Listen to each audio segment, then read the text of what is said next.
The bar for Russian expectations is plummeting at breakneck speed. Official statements from Moscow are being forced to undergo a total transformation as the reality on the battlefield dictates its own terms.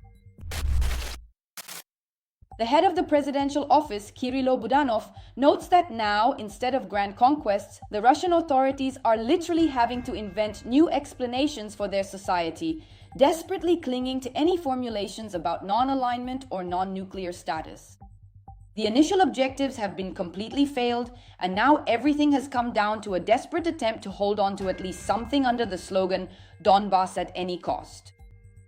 Moreover, according to Western media reports, Putin is seeking to put an end to this war in the near future. But is it possible to piece together a shattered illusion? And how exactly is the Kremlin trying to sell its citizens an obvious defeat as a triumph? We'll tell you all about it in this episode. The Kremlin has been forced to transform its narratives about the war against Ukraine due to its inability to achieve its initial objectives. In particular, the new narrative for Russians is Ukraine's non-aligned status and its non-nuclear status. This was reported by the head of the president's office, Kirill Budanov.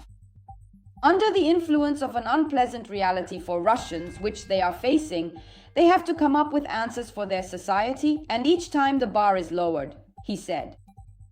Budanov gave an example, saying that the narrative of Kyiv in 3 days has now turned into the narrative of Donbass at any cost. A week ago, yet another new narrative emerged. Ukraine must be a non-nuclear state and not join any military alliances. This is already a new goal, meaning the bar has been lowered a bit more. This is normal because time is passing and the goal has not been achieved, Budanov said. In the opinion of the head of the president's office, the Kremlin realizes that it is no longer possible to stand by the position of Kyiv in 3 days and somehow explain this to Russian society.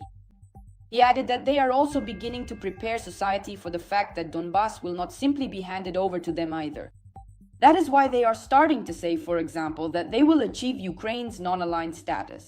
This is also a victory because it is an absolutely normal transformation, said Kirill Budanov.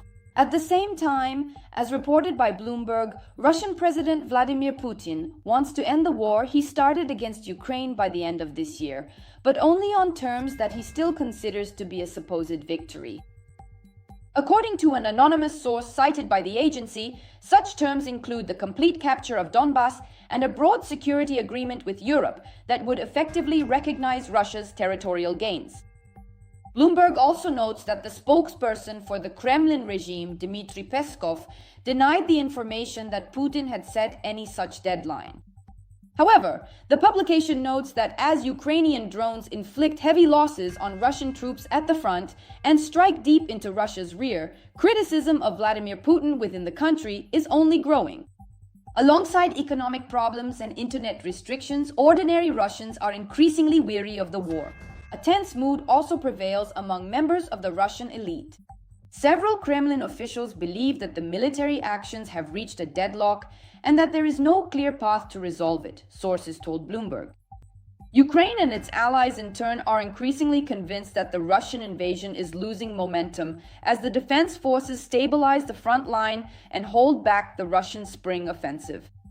The agency also notes that Ukraine's deployment of increasingly higher quality and greater numbers of UAVs has become a decisive factor in this war. Over the past weekend, the defense forces carried out one of the most massive attacks on Moscow and the surrounding region since the start of the full-scale invasion. Now, many Russians are directly blaming Putin for bringing the war to their doorstep, the agency writes. Several European diplomats who wish to remain anonymous expressed the opinion that the mood in Russia is grim, Ukrainian drone strikes are bringing the war to Moscow, and the situation on the battlefield is at a stalemate. As noted in a comment to the agency by Nigel Gould-Davies, Senior Fellow for Russia and Eurasia at the Institute for Strategic Studies, Russia is suffering setbacks on the battlefield.